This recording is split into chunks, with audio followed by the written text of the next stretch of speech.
नमो विष्णुपदाय कृष्णपृष्ठाय भूतले श्रीमते भक्तिवेदान्तस्वामिनिति नामिने। नमस्ते सरस्वती देवी गौरवाणी प्रचारिणे निर्विशेषशून्यवादी पाश्चात्यदेशतारिणे वंशकल्पतरुभ्यश्च कृपा सिन्धुभ्येव च पतितानां पावनेभ्यो वैष्णवेभ्यो नमो नमः। जय श्री कृष्ण चैतन्य प्रभु नित्यानंद श्री अद्वैत गदाधर शिव सदि गौरभक्तवृंद। हरे कृष्ण कृष्ण कृष्ण हरे हरे, हरे राम राम राम हरे हरे। ओम नमो भगवते वासुदेवाय। ओम नमो भगवते वासुदेवाय। ओम नमो भगवते वासुदेवाय। नारायणं नमस्कृत्य नरं चैव नरोत्तमं देवीं सरस्वतीं व्यासं ततो जयमुदीरयेत्। मखं करोति वाचालं पङ्गुलं गायत्रीं यत्कृपातमहं वन्दे परमानन्दमाधवम्। श्री गुरुदीनतारिणां श्री चैतन्य ईश्वरम्।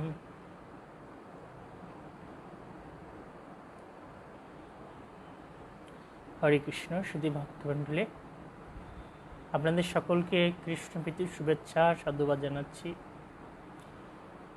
অত্যন্ত পবিত্র সময় এখন, কেননা পরমেশ্বর ভগবান শ্রীকৃষ্ণের আবির্ভাব তিথি মহোৎসব আগামীকাল উদযাপিত হবে।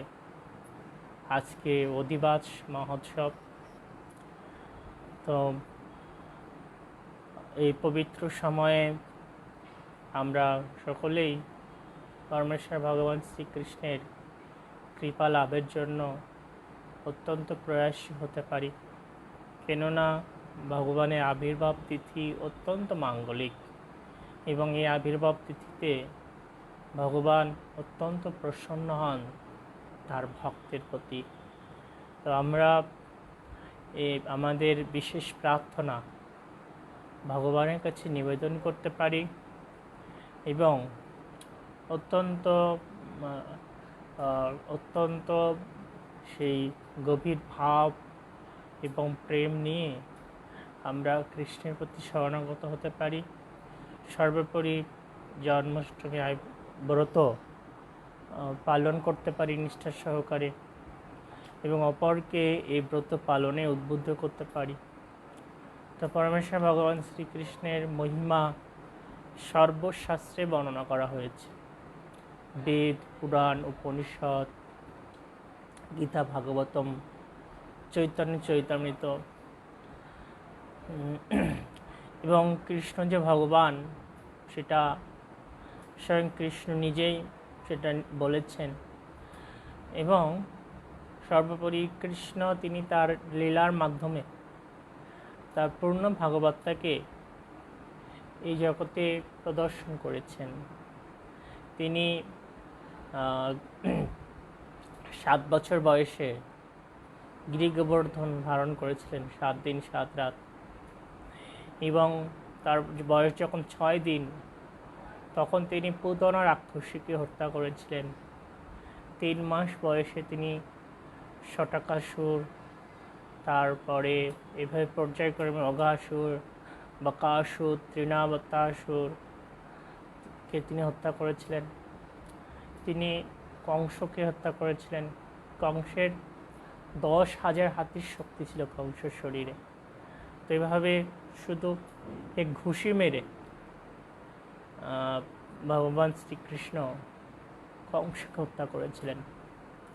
তো কুরুক্ষেত্রের রণাঙ্গনে ভগবান শ্রীকৃষ্ণ তিনি তার সেই বিশ্বরূপ দেখিয়েছিলেন এবং তিনি যে পরমেশ্বর ভগবান, তিনি যে সব কিছুর উৎস, এই বিশ্বরূপের মাধ্যমে তিনি সেটা প্রতিপন্ন করে দেখিয়েছিলেন জগৎবাসীকে।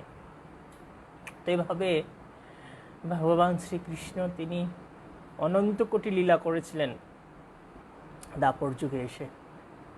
তো তারপরও এই কলিহত জীব এত দুর্দশাগ্রস্ত যে কৃষ্ণকে বুঝতে পারে না, কৃষ্ণের ভাগবতটাকে উপলব্ধি করতে পারে না, কৃষ্ণকে নিন্দা করে। দেখুন যে সমস্ত শাস্ত্রে কৃষ্ণের মহিমা বর্ণনা করা হয়েছে। সমস্ত দেব দেবী, শিব ব্রহ্মা আদি দেবতারা, সমস্ত মুনি ঋষি, তারা সকলে কৃষ্ণের আরাধনা করেছেন, কৃষ্ণের পাদপদ্মে আত্মসমর্পণ করেছেন, কৃষ্ণকে ভগবান হিসেবে ভক্তি করেছেন। তো তারপরও এখনো অনেক মানুষ আছে যারা কৃষ্ণকে নিন্দা করে, কৃষ্ণের ভাগবতটাকে উপলব্ধি করতে চায় না। তো তারা অত্যন্ত দুর্ভাগা। এবং আমরা দেখতে পাই অনেক মত পথ প্রচলন জগতে, বহু মত পথ আছে। তো এটা অত্যন্ত দুঃখজনক যে মানুষ কলিযুগে এসে এত নির্বুদ্ধিতার প্রমাণ রাখছে যে একটা সাধারণ মানুষকে ভগবান বলে পূজা করছে। তারা সেই কৃষ্ণকে নিন্দা করছে। তো এটা অত্যন্ত গর্হিত অপরাধ। তো যারা কৃষ্ণকে ভগবান হিসেবে জানতে পেরেছেন এবং কৃষ্ণ পাদপদ্মে আশ্রয় গ্রহণ করার সুযোগ পেয়েছেন, তারা অত্যন্ত সৌভাগ্যবান। তো এই সৌভাগ্য যাদের হয়েছে, বলা হচ্ছে যে ব্রহ্মাণ্ডে ভ্রমিতে কোনো ভাগ্যবান জীব গুরু কৃষ্ণ প্রসাদে পায় ভক্তিলতার বীজ। তো এভাবে আমরা কোটি কোটি বছর ভ্রমণ করেছি, কখনো মানুষ, কখনো কুকুর, কখনো নর্দমার কীট হয়ে ভ্রমণ করেছি। কিন্তু ভ্রমণ করে আজকে আমরা সৌভাগ্য লাভ করেছি কৃষ্ণকে জানার, কৃষ্ণ পাদপদ্মে আশ্রয় গ্রহণ করার। তো সেই সৌভাগ্যটা আমাদের প্রকৃতপক্ষে কে দিয়েছেন? দিয়েছেন শ্রীল প্রভুপাদ। দেখুন যে ইসকন ভক্ত ছাড়াও অনেকে কৃষ্ণের আরাধনা করে, কিন্তু তারা যথাযথভাবে কৃষ্ণের আরাধনা করতে পারে না। তারা করছে, কিন্তু যারা ইসকন ভক্ত তারা কত সুন্দরভাবে কৃষ্ণের প্রেমময়ী সেবায় যুক্ত আছে। এটা কিভাবে সম্ভব হয়েছে? শ্রীল প্রভুপাদের অহেতুকী করুণায়। একজন দক্ষ নাবিক যখন কোনো কিছু পরিচালনা করেন, তখন সেই যাত্রাটা শুভ হয়, সেটা বিপদমুক্ত থাকে সদা সর্বদা। তো শ্রীল প্রভুপাদ তিনি এই ইস্কনরূপ তরণীর সুদক্ষ নাবিক। তো তিনি এই কৃষ্ণ ভাবনা আন্দোলনকে পরিচালনা করছেন। আর যার ফলে আমরা যারা ইস্কনের সংস্পর্শে আসার সুযোগ পেয়েছি, আমরা সেই নির্বিঘ্নে ভগবত ধামের দিকে এগিয়ে যাচ্ছি। তাই আমাদের মধ্যে যারা এখনও ইস্কনের সংস্পর্শে আসার সুযোগ পায়নি বা এখানে এসেও দ্বিধাদ্বন্দ্বে রয়েছে, তাদের প্রতি বিনম্র প্রার্থনা, আপনার শ্রীল প্রভুপাদের এই পাদপদ্মে আশ্রয় গ্রহণ করুন, এই মনুষ্য জীবনকে ধন্য করে গড়ে তুলুন। দেখুন আমাদের জীবনের সময় অত্যন্ত কম, খুব কম সময় নিয়ে আমরা এই জগতে এসেছি। আর যেটুকু সময় আছে, এই সময়গুলো যেন নষ্ট না হয়ে যায়, সেটা আমাদের সকলেরই খেয়াল রাখতে হবে।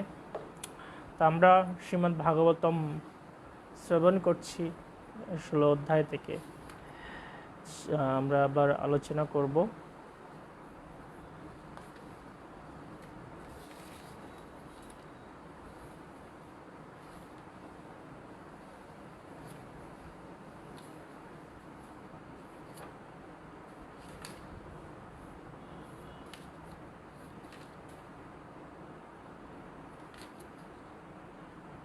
আঠারো শ্লোক থেকে আমরা আজকে আলোচনা করব। ধর্ম পদৈকেন চরম বিচ্ছয়া উপলভোগম কৃৎস্পৃচ্ছন্তি সমা অশ্রুবাদনম ইবশ্বনম ইব মাতরম ধর্মরীতিক সংরক্ষণ, ধর্মরীতি রক্ষক ধর্মরাজ একটি বৃষের রূপ ধারণ করে ইতস্ত বিচরণ করেছিলেন। আর তখন তার দেখা হয়েছিল গাভীর বিধরিত্রী মাতার সাথে, তিনি যেন বর্ষারা গোমাতার মতোই বিষণ্ণ হয়ে গিয়েছিলেন। তার চোখে ছিল অশ্রুধারা, আর তার দেহের সৌন্দর্য যেন হারিয়ে গিয়েছিল। তাই ধর্মরাজ তখন ধরিত্রী মাতাকে নিম্নরূপ প্রশ্ন করেছিলেন। তো বৃষ হচ্ছে ধর্মের প্রতীক, আর গাভী হচ্ছে পৃথিবীর প্রতিভূ।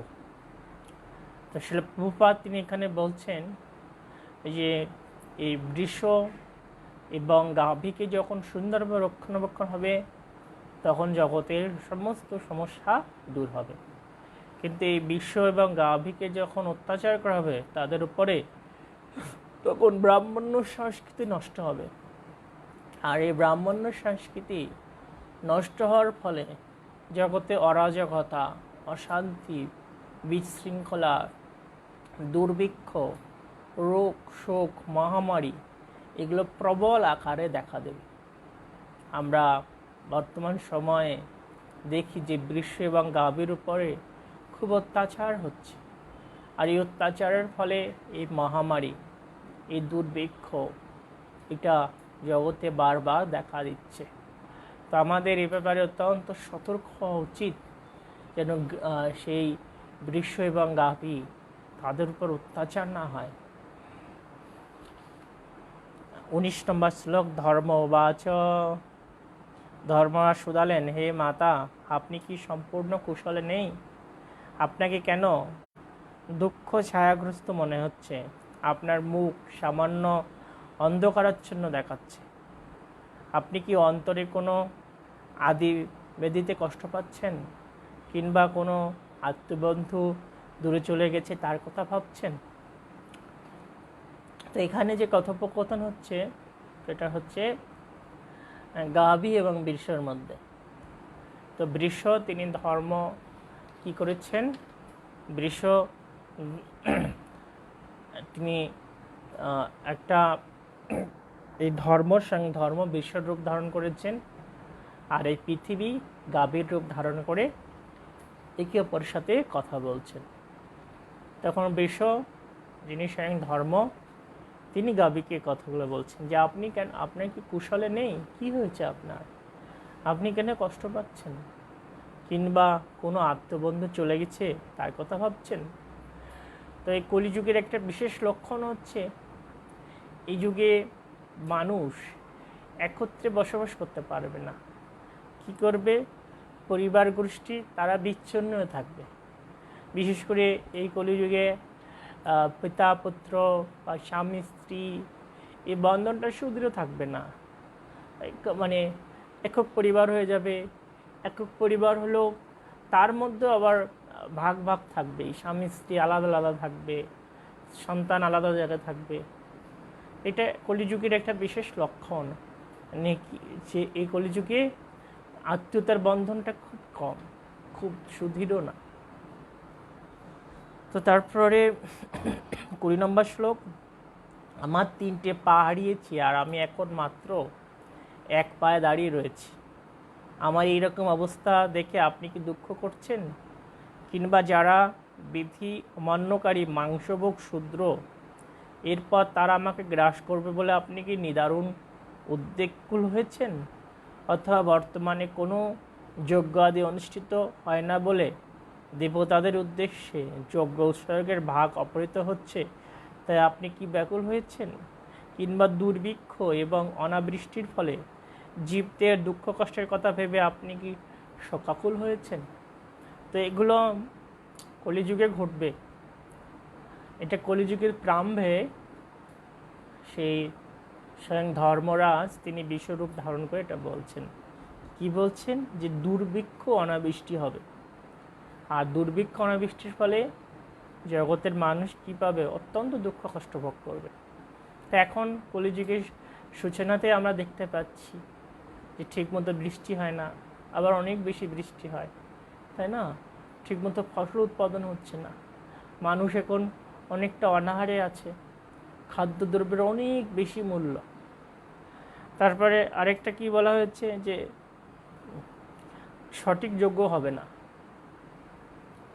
সঠিকভাবে এই জগতে যজ্ঞ অনুষ্ঠান হবে না। যজ্ঞ অনুষ্ঠান যখন সঠিক হবে না তখন জগতে অমঙ্গল হবে। কেননা এখন শুদ্ধ ঘি পাওয়া যায় না, সঠিক পুরোহিত পাওয়া যায় না, তাই না? যজ্ঞের যে উপকরণগুলো সেগুলো নেই, আর নামে মাত্র কিছু মানুষ যজ্ঞ অনুষ্ঠান করছে, সেটা কি স্বার্থ সিদ্ধি আদায়ের জন্য। তারপরে কি এখানে ধর্মরাজ নিজের জীবনে বর্ণনা করছেন যে আমি 3টা পা হারিয়েছি আর একটা পায়ের উপর দাঁড়িয়ে আছি বিধায় আপনি কি কষ্ট পাচ্ছেন। এর অর্থ কি? মানে কলিযুগের শুরুতেই ধর্মের 3টা পা থাকবে না, মানে 3টা অঙ্গহীন অবস্থা আছে ধর্ম। তো 4 ভাগের 3 ভাগ ধর্ম কলিযুগে ব্রাহ্ম থেকে নেই, 1 ভাগ ধর্ম আছে। তো যে 1 ভাগ ধর্ম আছে সেটাকেও কি করবে, এখানে বর্ণনা আছে যে সেই যারা স্বয়ং কলির প্রতিনিধিত্ব করছে তারা সেই 1 ভাগ ধর্মকে পদাঘাত করবে, আঘাত করবে। ওই 1 পায়ে দাঁড়িয়ে আছে ধর্ম, সেই 1 পায়ের উপরে আঘাত করবে। ওই 1 পায়ের উপরে এখন আঘাত চলছে। যেটুকু ধর্ম আছে সেই ধর্মকে নষ্ট করে দেওয়ার জন্য এখন সবাই উঠে পড়ে লেগেছে। তো ধর্ম যখন থাকবে না তখন যারা অধার্মিক, যারা আসরিক ভাবসম্পন্ন, তারা আত্ম উল্লাস করবে, কারণ তাদের কাছে অধর্মটাই সব কিছু। কিন্তু যারা সাধু প্রকৃতির, তারা বুঝতে পারে যে ধর্মটা কত প্রয়োজন, ধর্মহীন জীবন কত দুঃখময়, কত অশান্তিতে পরিপূর্ণ। তো এখানে আমরা সেই বিষয়ে কিছু বর্ণনা পেলাম যে কলিযুগে এরকম বিষয়গুলো ঘটবে। তাই স্বয়ং ধর্মরাজ তিনি নিজে এগুলো বর্ণনা করছেন। সেই পৃথিবীরূপে মাতার প্রতিনিধি সে গাভীর কাছে যে এই ঘটনাগুলো আসবে ক্রমান্বয়ে। আর 1 ভাগ যে ধর্ম আছে সেটাও ধীরে ধীরে ধীরে ধীরে নষ্ট হয়ে যাবে, 1 ভাগ ধর্ম নষ্ট হয়ে যাবে। তাহলে যখন এই 1 ভাগ ধর্ম কমে যাবে তখন কি অবস্থা হবে ভেবে দেখেছেন? খুব প্রতিকূল অবস্থা বিরাজ করবে জগতে, খুব অশান্তি। এমন কোনো পাপাচার নেই যে হবে না। এখনই আমরা দেখতে পাচ্ছি যারা ধর্ম রক্ষক তারাই অধর্ম আচরণ করছে। তো যত কলিযুগ আসবে তত এগুলো বৃদ্ধি পাবে। তো তখন আর সাধন ভজন করার সুযোগ থাকবে না, তখন অশান্তিতে পরিপূর্ণ হয়ে যাবে জগৎ। তাই যারা সাধু প্রকৃতির মানুষ তাদের কর্তব্য হচ্ছে যে এই এক জীবনেই ভগবত ধামে ফিরে যাওয়ার জন্য আন্তরিকভাবে প্রয়াস করা। এক জীবনে চেষ্টা করতে হবে, এক জীবনে চেষ্টা করতে হবে ভগবত ধামে ফিরে যাওয়ার জন্য। কেননা এই যত কলির প্রভাব বাড়বে তত পরিবেশ নষ্ট হয়ে যাবে, তত সাধন ভজনের প্রতিকূল পরিবেশ বিরাজ করবে। এখানে শিলা প্রভুপাদ তিনি বলছেন যে কলিযুগের অগ্রগতির সঙ্গে সঙ্গে কি হবে, জগতে আয়ু, দয়া, স্মৃতি এবং ধর্মনীতি এগুলো বিশেষভাবে লোপ পাবে। যত কলিযুগ এগিয়ে যাবে তত জগতের সে আয়ু, ধর্মনীতি, তারপরে দয়া, স্মৃতি এগুলো লোপ পাবে এই কলিযুগের প্রভাবে। তাহলে আমরা উপলব্ধি করতে পারি, দেখতে পাচ্ছি যে মানুষের আয়ু দিনে দিনে কত কমে যাচ্ছে।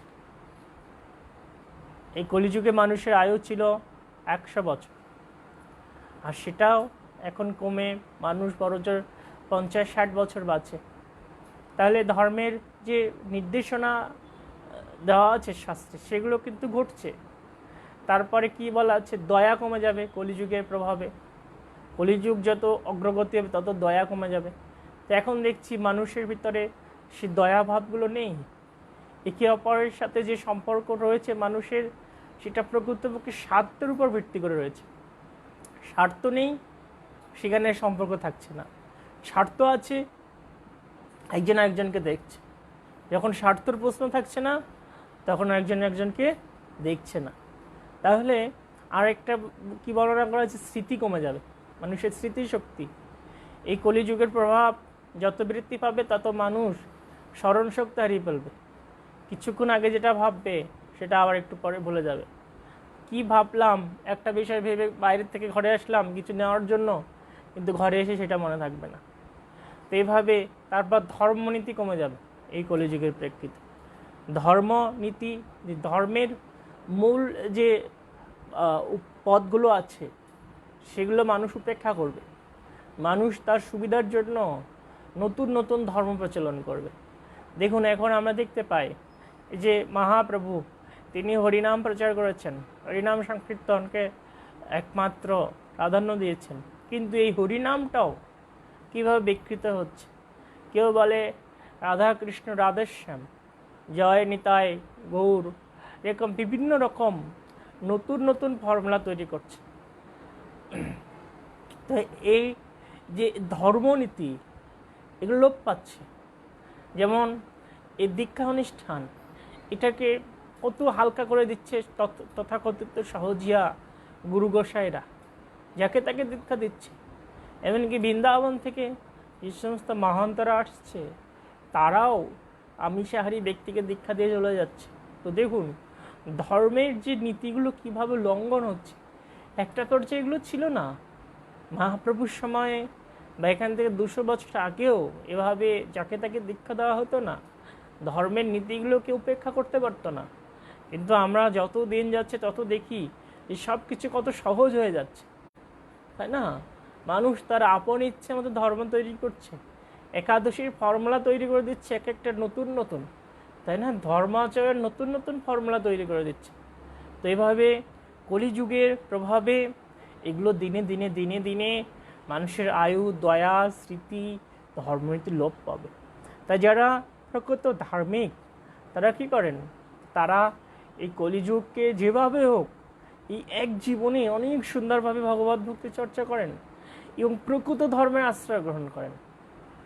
যে আমরা দেখতে পাই আমাদের ইস্কনে অনেক ভক্ত আছেন যারা শুদ্ধ ভক্তি যাজন করছেন, অত্যন্ত শুদ্ধভাবে কৃষ্ণ ভক্তি করছেন, ভগবানের সেবা করছেন, ভক্তর সেবা করছেন, এবং চরমে তারাই কৃতকার্য হবেন, তারাই ভগবত ধামে ফিরে যাওয়ার সুযোগ পাবেন।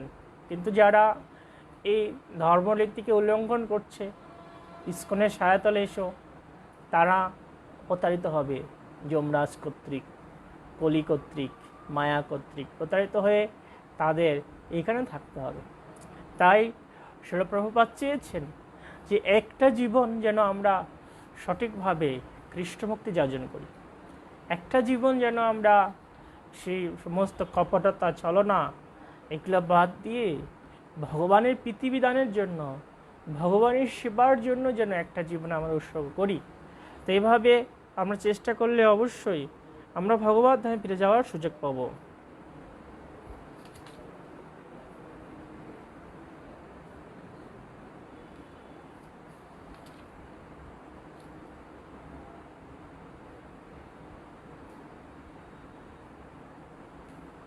একুশ নম্বর শ্লোক।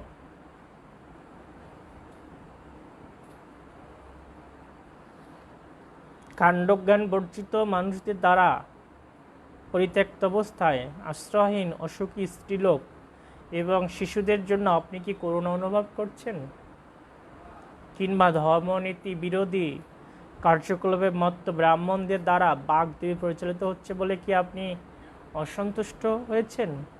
অথবা যে সমস্ত শাসককুল ব্রাহ্মণ্য সংস্কৃতিকে মান্য করে না, ব্রাহ্মণেরা তাদের কাছে আশ্রয় নিচ্ছে বলে কি আপনি দুঃখিত? তো দেখুন, এই চারটা বিষয় এবার এই শ্লোকে বলা হয়েছে যে কলিযুগের কি ঘটবে। এটা হচ্ছে যে স্ত্রীলোক এবং শিশুদেরকে উপেক্ষা করা হবে, স্ত্রীলোকদেরকে মিসইউজ করা হবে, আর শিশুদেরকে খুব নির্যাতন করা হবে। এখন স্ত্রীলোকরা খুব নির্যাতিত হচ্ছে মানসিকভাবে, শারীরিকভাবে। স্ত্রীলোকদের উপর অত্যাচার চলছে। ঠিক অধিকাংশ শিশু অবাঞ্ছিত হিসেবে বড় হচ্ছে। যে এই কলিযুগের বিশেষ লক্ষণ, যে এই কলিযুগে কি হচ্ছে, শিশু এবং নারী তারা খুব নির্যাতনের শিকার হবে। শিলা প্রভুপাদ তিনি বলছেন যে স্ত্রীলোকরা পুরুষের রক্ষণাবেক্ষণ থেকে স্বাধীন হয়ে উঠবার চেষ্টা করবে। এই নির্যাতনের ফলে বিবাহ ব্যবস্থাটি পুরুষ এবং নারীর মাঝে একটি গতানুগতিক চুক্তির মতো উদযাপিত হতে থাকবে। যখন এভাবে নারীরা নির্যাতিত হবে তখন তারা স্বাধীন হওয়ার চেষ্টা করবে। স্বাধীন হয়ে তখন কি হবে, বিবাহ ব্যবস্থাটি গতানুগতিক ধারার হবে, বিবাহ বিচ্ছেদ হবে বারবার। তো এই কলিযুগের প্রেক্ষিতে এভাবে ধীরে ধীরে ধীরে ধীরে যখন ধর্মনীতি লঙ্ঘন হবে তখন এভাবে শিশু নারী নির্যাতনগুলো বাড়বে।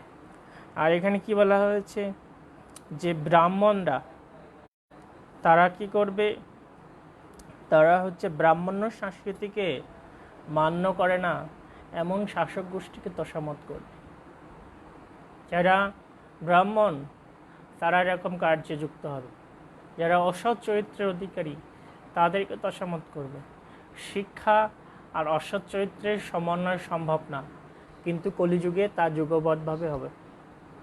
এটা কোনোদিন একত্রিত হতে পারে না, শিক্ষা আর অসৎ চরিত্র, কিন্তু কলিযুগের প্রেক্ষিতে আমরা দেখছি সেগুলো হবে। এবং এছাড়া আরও কী হবে, ধর্মনীতি সংক্রান্ত বহু গ্রন্থের গ্রন্থাকার এবং দার্শনিকরা সরকারি শাসনযন্ত্রের মাধ্যমে উচ্চ পদাধিকারী হয়ে বসবেন, এবং যে সরকার শাস্ত্রাদির সমস্ত ধর্মনীতির অনুশাসনাদি অবজ্ঞা করে থাকে। এ ধরনের সেবা কার্য গ্রহণে ব্রাহ্মণদের বিশেষভাবে নিষেধ করা হয়েছে। কিন্তু এই যুগে তারা যে শুধু ওই ধরনের সেবা কার্যে নেমে পড়বেন, শুধু তাই নয়, ওই কাজ হীনতম পর্যায়ের কাজ হলেও তারা তা গ্রহণে দ্বিধা করবেন না। এগুলি মানব সমাজের সার্বিক কল্যাণের পক্ষে অহিতকর কলিযুগের কয়েকটি লক্ষণ। তো এই কলিযুগে এইভাবে যারা ব্রাহ্মণ তারাও সেই তথাকথিত উচ্চ পদের যারা আছে তাদেরকে তোষামত করে ধর্মের জলাঞ্জলি দেবে। আমরা দেখতে পাই যে এখন সেরকম ঘটছে, সেই সঠিক যে সিদ্ধান্তগুলো প্রচার হচ্ছে না। এই যেমন আজ এবং কাল দুদিন জন্মাষ্টমী পালিত হচ্ছে, এগুলো কেন হচ্ছে? তথাকথিত আমাদের রাজপদে যে সমস্ত হিন্দুরা বসে আছে তারা তোষামত করছে সরকারি উচ্চপদস্থ ব্যক্তিদের, তোষামত করে তারা সঠিক সিদ্ধান্তগুলো দিচ্ছে না। তারা তোষামত করার জন্য, তাদের পদ টিকিয়ে রাখার জন্য এভাবে ধর্মকে তারা জলাঞ্জলি দিচ্ছে। এবং আমরা যত দিন যাবে আমরা দেখব এগুলো আরও বাড়বে। প্রকৃত ধর্মের অবক্ষয় হবে, প্রকৃত ধর্মকে বাদ দিয়ে অধর্মকে ধর্মের হিসেবে পরিচালিত হবে। সাধারণ মানুষকে ভগবান বলে পূজা করা হবে, এমনকি দেবদেবীকেও পর্যন্ত মানবে না। এই কলিযুগ এমন পর্যায়ে চলে যাবে। 21 শ্লোক, তথাকথিত ক্ষত্রিয় শাসকবর্গ এখন এই কলিযুগের প্রভাবে বিভ্রান্ত হয়ে গেছে, তাই তারা এই সমস্ত রাজ্য কার্যকলাপ বিপর্যস্ত করে ফেলেছে। আপনি কি এই বিপর্যয়ের জন্য শোকাভিভূত হয়েছেন? এখন সাধারণ লোকে আহার, নিদ্রা, পান, যৌন সৎসর্গ ইত্যাদি ব্যাপারে বিধি নিয়ম আদি কিছুই মেনে চলে না, আর সেসব কাজ তারা যত্রতত্র ইচ্ছামতো করে থাকে। এর জন্য কি আপনি দুঃখিত? তো এই যে আরও এখানে 4-3টা কথা বলা হচ্ছে যে এই যে রাষ্ট্র কার্যকলাপগুলো কলিযুগের প্রভাবে সব এলোমেলো হয়ে গেছে, তার জন্য কি এই পৃথিবী মাতা দুঃখ অনুভব করছে? বা এই যে আহার, নিদ্রা, এই পান, এই যৌন সৎসর্গ আদি যা কিছু আছে এগুলোর একটা বিধি নিষেধ আছে। তো এগুলো সম্পূর্ণভাবে কি হচ্ছে, ইচ্ছা মতো চলছে। শাস্ত্রবিধি নিষেধ অনুসারে চলছে না। এই জন্য কি ভূমিদেবী তিনি দুঃখ পাচ্ছেন, সেটা সে ধর্মরাজ তিনি প্রশ্ন করছেন। তারপরে 23 নম্বর শ্লোক, হে ধরিত্রী মাতা, পরম পুরুষোত্তম শ্রীহরি স্বয়ং পরমেশ্বর ভগবান শ্রীকৃষ্ণ রূপে অবতরণ করেছিলেন কেবল আপনার প্রভৃতি ভার লাঘবের জন্য। এখন তার সকল লীলা সম্পাদনই অপ্রাকৃত, আর সেগুলি মোক্ষলাভের পথে সুদৃঢ় করে তোলে। এখন তিনি অন্তর্হিত হয়েছেন বলে আপনি নিশ্চয়ই তার লীলা কথা স্মরণ করেছেন। মনে হয় সেগুলোর অভাবে আপনি শোকাকুলা হচ্ছেন। এখানে আরেকটি কারণ বলছেন যে এই ধরিত্রী মাতার দুঃখের কারণ যে পরমেশ্বর ভগবান তিনি এসেছিলেন, তো সেজন্য তিনি এসে তার লীলা বিলাস করেছেন, অসুরদেরকে বিনাশ করেছেন। এখন তিনি সম্প্রতি তার লীলা সংবরণ করেছেন, এটা ভেবে কি এই ধরিত্রী মাতা দুঃখ পাচ্ছেন?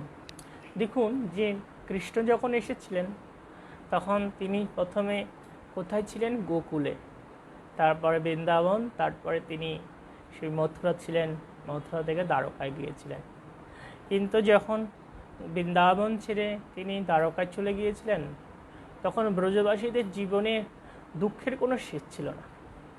কিন্তু ভেবে দেখুন যে কৃষ্ণ গোকুলে থাকুক আর বৃন্দাবনে থাকুক আর সেই মথুরায় থাকুক আর অথবা সে দ্বারকায় থাকুক, যেখানে থাকুক না কেন, তিনি কিন্তু ধরিত্রীর উপরেই তার লীলাবিলাস করছিলেন।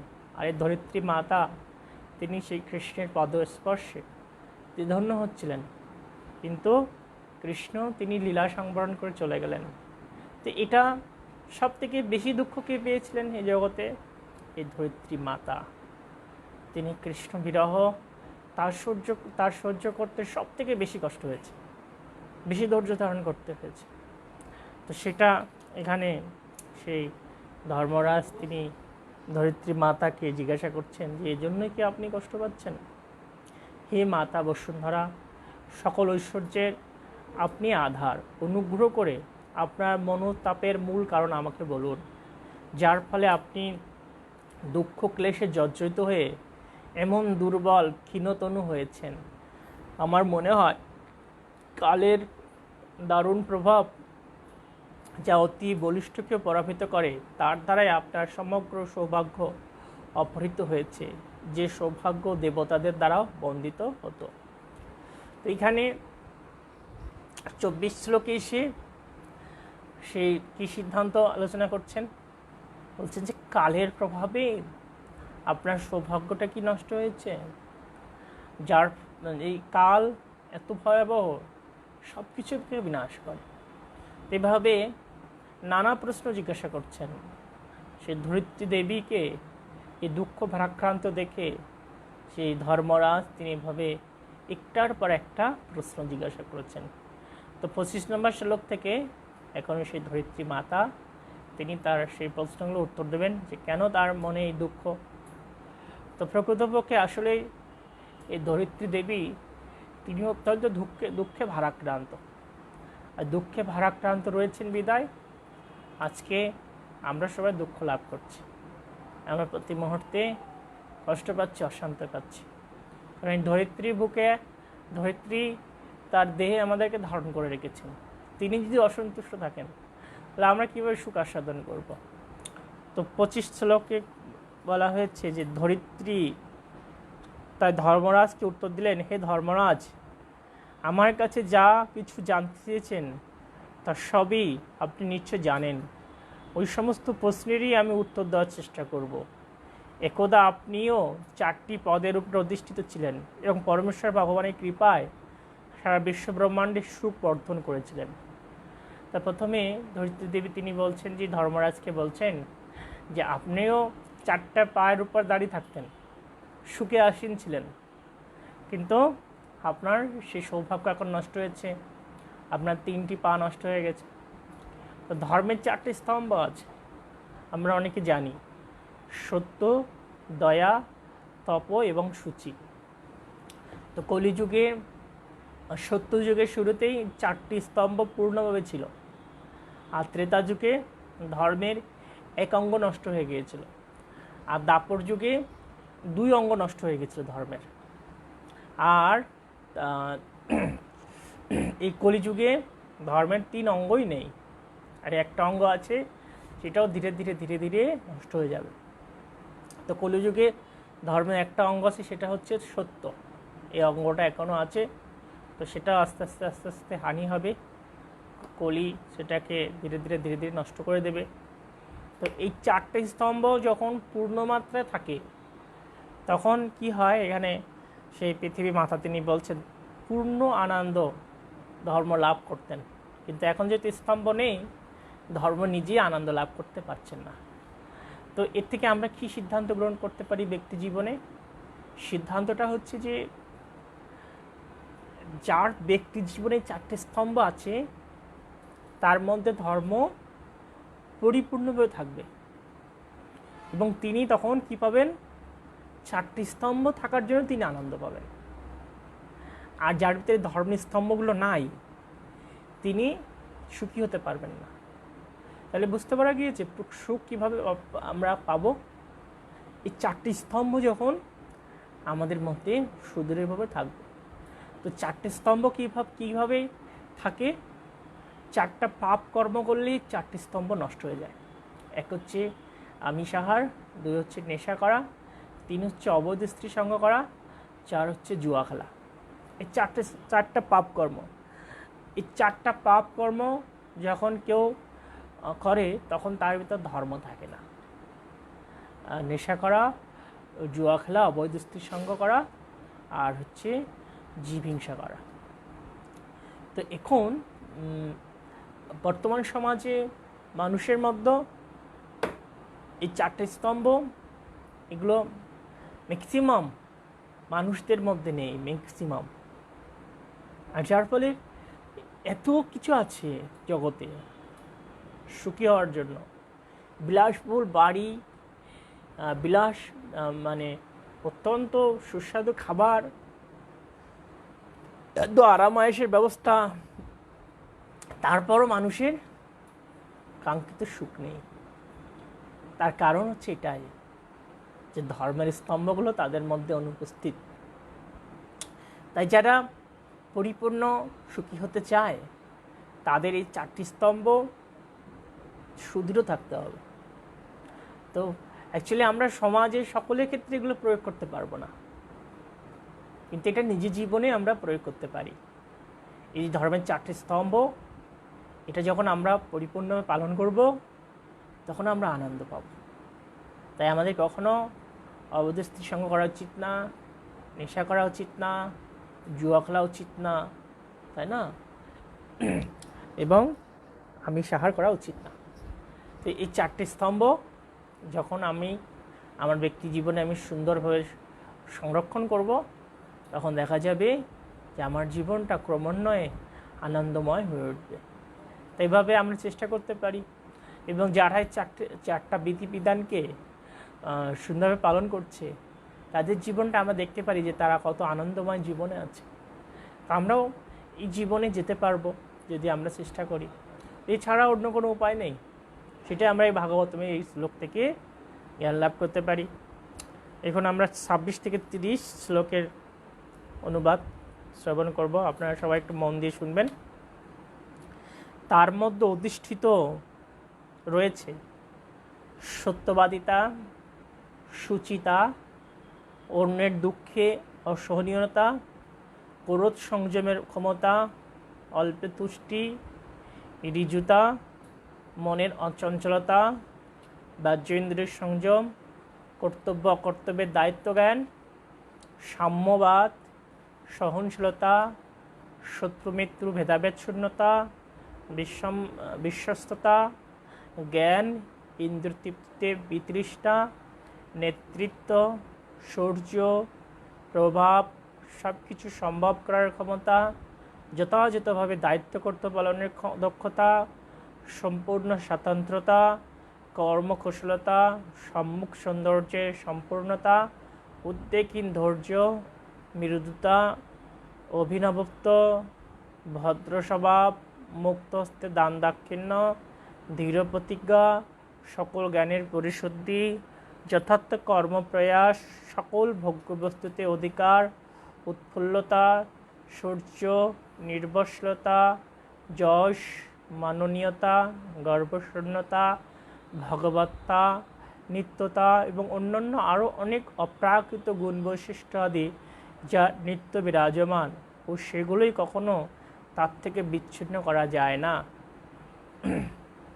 সকল সাত্ত্বিকতা এবং সৌন্দর্যের আধার পরম পুরুষোত্তম ভগবান শ্রীকৃষ্ণ এই পৃথিবীর বুকে এখন এই অপ্রাকৃত লীলা সংবরণ করেছেন।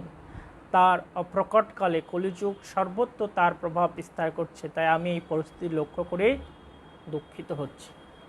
তো এখন ধরিত্রী মাতা তিনি বর্ণনা করছেন যে তার দুঃখের কারণ হচ্ছে এই যে ধর্মের যে কিছু লক্ষণ 40টা বিষয় আলোচনা হলো এবং আরও অনেক কিছু বললেন ধরিত্রী দেবী। তো এই সব কিছু ভগবানকে কেন্দ্র করে অবস্থান করে। তো ভগবান যখন চলে গিয়েছেন, লীলা সংবরণ করেছেন, তখন ভগবানের সাথে এই ধর্মটা কি হয়েছে, চলে গিয়েছে, সেই ধর্মের প্রভাবগুলো। আর যখন ভগবান চলে গিয়েছেন তখন কলি খুব কঠোরভাবে রাজত্ব করছে। আর কলি কঠোরভাবে রাজত্ব করছে বিদায় সেই পৃথিবী মাতা তিনি খুব দুঃখ পাচ্ছেন, কেননা তার বুকে তার উপরে এই অধর্মগুলো চলছে। তাই ধরিত্রী মাতার জীবনের এই দুঃখের কোনো সীমা নেই। কৃষ্ণ তিনি চলে গেছেন, লীলা সংবরণ করেছেন, সেই সুযোগে কলি খুব প্রভাব বিস্তার করেছে। তাহলে ভেবে দেখুন কৃষ্ণ ভাবনা কত প্রয়োজন আমাদের জীবনে। যদি কৃষ্ণ ভাবনা না থাকে তখন কলির প্রভাব অত্যন্ত বেড়ে যাবে।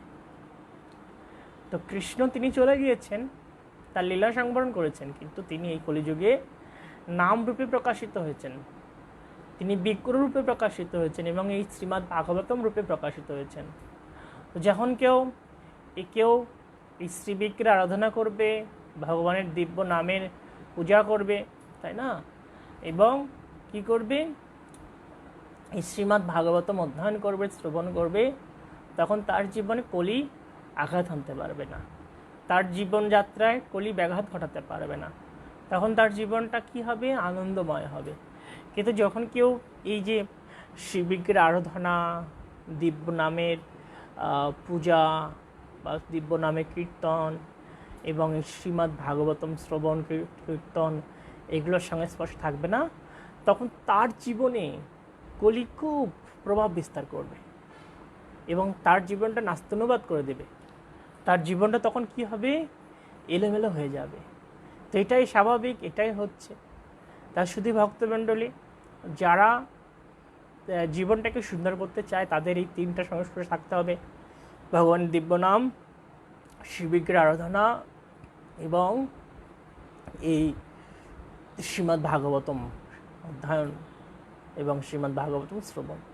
তো এগুলো যখন কেউ এগুলোর সংস্পর্শে থাকবে তখন তার জীবনে ধর্ম থাকবে, তার পরিবারে ধর্ম থাকবে। যে এইগুলো করবে সেই স্থানটা ধর্মের প্রভাব থাকবে এবং সেই স্থানে কলি আঘাত আনতে পারবে না, কলি সেখানে এসে কিছু করতে পারবে না। তাহলে আমরা কলিকে তখনই পরাস্ত করতে পারবো যখন সাক্ষাৎ ধর্মের সংস্পর্শে থাকবো, কৃষ্ণ ভাবনাময় করে আমাদের জীবনকে যখন গড়ে তুলব তখন কলি প্রভাবিত হবে। কিন্তু যখন কৃষ্ণ ভাবনাকে উপেক্ষা করব বা কৃষ্ণ ভাবনাকে সুদৃঢ়ভাবে আমরা চর্চা করব না, তখন কিন্তু কলি আমাদের জীবনটাকে এলোমেলো করে দেবে। আমাদের অনেক ভক্ত আছে, ইসকন ভক্ত, যারা এভাবে এলোমেলো ভক্তি জীবন করেছে। তো তাদের জীবনটাকে কলি এলোমেলো করে দিয়েছে। এলোমেলো ভক্তি জীবন মানে কি, হয়তো ঠিকমতো মঙ্গলারতি করছে না, হয়তো গ্রন্থ পড়ে না বা জবটা হালকাভাবে করে, তাদের জীবনটা কি না নাস্তানুবাদ করে দিয়েছে কলি। তারা এখন ভালো ভক্তি জীবনে নেই, ঠিকমতো মন্দিরে আসে না, তারা ভালো ভক্তই হতে পারছে না। কিন্তু আমার অনেক জুনিয়র ভক্ত যারা অল্প দিন মন্দিরে এসেছে, তারা দেখা যাচ্ছে কি অল্প দিনই তারা অনেক প্রোগ্রেস করেছে। কেন? তারা সুন্দরভাবে মঙ্গলারতি করে, সুন্দরভাবে জপ করে, সুন্দরভাবে গ্রন্থ অধ্যয়ন করে, শ্রীমদ্ ভাগবতম শ্রবণ করে। এর ফলে তাদের ভক্তি জীবনটা দিব্য আনন্দে উদ্ভাসিত হচ্ছে, তারা দিনে দিনে দিনে দিনে উন্নত থেকে উন্নততর স্তরে অধিষ্ঠিত হতে পারছেন। এগুলো সব আমাদের উপর নির্ভর করছে। উপদেশ অমৃত গ্রন্থে শিলা প্রভুপাদ তিনি বলছেন যে এই কৃষ্ণ ভাবনা আন্দোলনের প্রগতি নির্ভর করছে এই অনুশীলনকারীর মনোবৃত্তির উপরে, যে আপনি কেমনভাবে গ্রহণ করেছেন, কেমনভাবে কৃষ্ণ ভাবনা যাজন করছেন, তার উপরে কৃষ্ণ ভাবনা আন্দোলনের প্রগতি নির্ভর করছে, তাই না? আপনার জীবনে কৃষ্ণ কেমনভাবে আপনি কৃষ্ণকে পাবেন বা ধর্মকে কেমনভাবে পাবেন, সেটা নির্ভর করছে আপনার আচরণের উপর। তাই আচরণটাকে অবশ্যই সুন্দর করতে হবে, খুব অনুকূল ভাব নিয়ে কৃষ্ণ ভাবনা অনুশীলন করতে হবে, তাহলে দেখা যাবে আমরা কৃষ্ণ ভক্তির মার্গে এগিয়ে যেতে পারবো।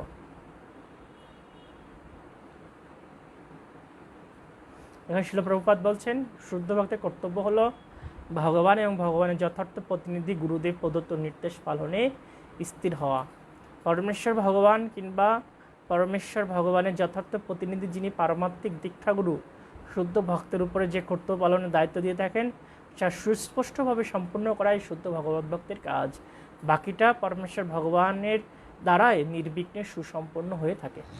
তাই শিল প্রভুপাদ এখানে বলছেন যে আমাদের গুরুদেব বা আমাদের শিক্ষাগুরু তিনি আমাদের যে দায়িত্ব দিয়েছেন সেটা পালন করাটা খুব জরুরি, খুব জরুরি। সেটা যখন আমরা সুসম্পন্ন করব তখন কী হবে, বাকিটা ভগবান দেখবে এবং ভগবান সেটা নির্বিঘ্নে বাকিটা সম্পন্ন করবেন।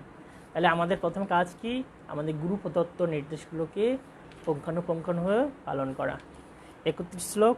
হে দেবশ্রেষ্ঠ, তোমার এবং আমার নিজের এবং সকল দেবতা, ঋষি, পিতৃলোকবাসী, ভগবত ভক্তজন, মানব সমাজের বর্ণ এবং আশ্রম প্রথার অনুসরণকারী সকলের অবস্থা বিবেচনা করে আমি শোক করছি। তাহলে পৃথিবী মাতা সকলের জন্য শোক করছে, দেবতাদের জন্য, তারপরে ঋষি, পিতৃলোক, ভগবত ভক্ত, মানব সমাজের সবার জন্য শোক করছে। কেননা জগতে যত অধর্ম বেড়ে যাবে তত কি হবে, তত মানুষ দুঃখ পাবে। তো এই পৃথিবী মাতা তিনি সবার মাতা, তিনি দেবতাদের মাতা, তিনি ঋষিদের মাতা, তিনি ভগবত ভক্তদের মাতা। তো তিনি তার সন্তানেরা যখন দুঃখ পাবে তখন পৃথিবী মাতা কি সুখ পাবে? কখনো পাবে না। তাই পৃথিবী মাতা কষ্ট পাচ্ছেন, এই জগতে এভাবে পাপ বেড়ে যাচ্ছে, এটা দেখে পৃথিবী মাতা মুহুর মুহুর কান্না করছেন। 32-33 শ্লোকে অনুবাদ। ব্রহ্মা প্রমুখ দেবতারা ভগবানের শরণাগত হওয়া সত্ত্বেও যে লক্ষ্মী দেবীর কিঞ্চিত করুণা কটাক্ষ লাভের আশায় বহুকাল তপস্যা করেছিলেন, সেই লক্ষ্মী দেবী তার নিবাসস্থল পদ্মবন পরিত্যাগ করে অত্যন্ত অনুরাগ সহকারে যে শ্রীকৃষ্ণের নির্মল চরণকমলের সৌন্দর্য নিরন্তর সেবা করেন, সেই ভগবান শ্রীকৃষ্ণের ধ্বজ, বজ্র, অঙ্কুশ, পদ্ম আদি চিহ্নে চিহ্নিত শ্রীচরণ দ্বারা আমি সম্মুখভাবে অলঙ্কৃত হয়েছিলাম।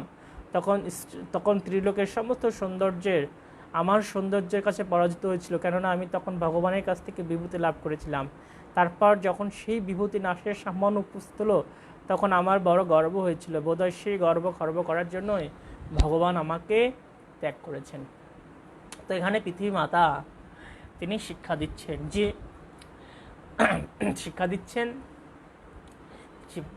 পৃথিবী অত্যন্ত কি সৌন্দর্যশালী হয়েছিল ভগবানের পদচিহ্নে, কিন্তু এর জন্য পৃথিবী মাতার কি হয়েছিল, কিছুটা অহংকার বোধ হয়েছে যে আমি কত সৌভাগ্যবান, সৌভাগ্যশালী।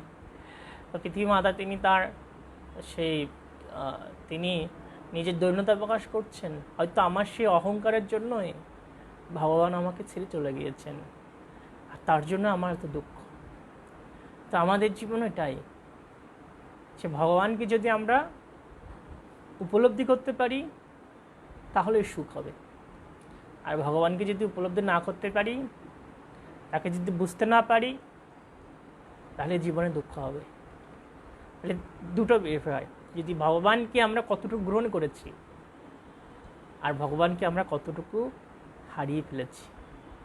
তো ভগবানকে আমি যত অনুভব করব তত আমার জীবনটা পরিপূর্ণ থাকবে, কিন্তু ভগবানকে যত আমি বাদ দেব, হারিয়ে ফেলব, তত আমার জীবনটা দুঃখময় থাকবে। 34 শ্লোক। হে মূর্তিমান ধর্ম, আমি যখন অসুর বংশীয় রাজাদের শত শত অক্ষিণী রূপ গুরুভারে আক্রান্ত হয়েছিলাম, তখন আমার সেই অসুরদের সংহার করে আমার গুরুভার হরণ করেছিলেন। তখন ভগবান সে অসুরদের সংহার করে আমার গুরুবার হরণ করেছিলেন। তখনই তুমি দুর্দশাগ্রস্ত অবস্থায় যখন দাঁড়াবার ক্ষমতা হারিয়েছিলে, তখন তোমাকে সুস্থ করার জন্য তিনি তার অন্তরঙ্গ শক্তির প্রভাবে যদুগুলো জন্মগ্রহণ করে পরম রমণীয় শরীর ধারণ করেছিলেন। তো এখানে ধরিত্রী মাতা তিনি বলছেন যে যখন দাপর যুগে কৃষ্ণ এসেছিলেন, তো তখন এই ধর্মের দুই পা নষ্ট হয়ে গেছিল। তো ভগবান এসে কী করেছিলেন, তিনি এসে ধর্মকে পুনঃস্থাপন করেছিলেন, আর তখন ধর্ম আবার তার স্বরূপ ফিরে পেয়েছিলেন। ভগবান শ্রীকৃষ্ণ যখন ছিলেন তখন পূর্ণমাত্রায় ধর্ম ছিল, তাই সেটা এখানে ধরিত্রী মাতা তিনি বলছেন। তো যার জীবনে এভাবে কৃষ্ণ ভাবনা সুদৃঢ় আছে, তার জীবনেও পূর্ণমাত্রা ধর্ম আছে, তিনিও পূর্ণ আনন্দ পেতে পারেন। 35 শ্লোক।